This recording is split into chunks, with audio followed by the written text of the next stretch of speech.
This demo is part of one of our international research projects called Iliad. The goal is to have self-installing and self-improving robots that are safe together with people. So the robots are supposed to work together with people in a warehouse, for example, moving things around, lifting boxes around. And to do that, they have to be both safe and also efficient. So we want the robots to be as little in the way as possible and as little annoying to the existing staff. Hello, Tim.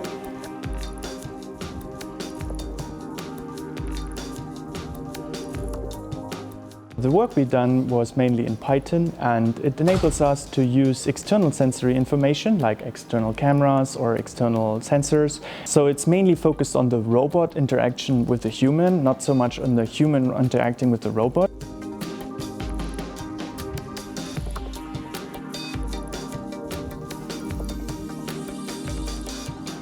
In this particular project, what we have explored is using a Now robot, which is usually used in therapy and child-robot interactions, and also in the famous RoboCup tournaments. And we used the anthropomorphic abilities of this robot for communicating the intentions of industrial robots.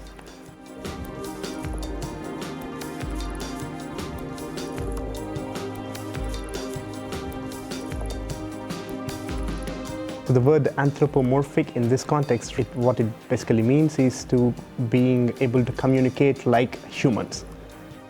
And soon we are going to test these systems in the industry, which we have as a partner called Orkla Foods in Örebro.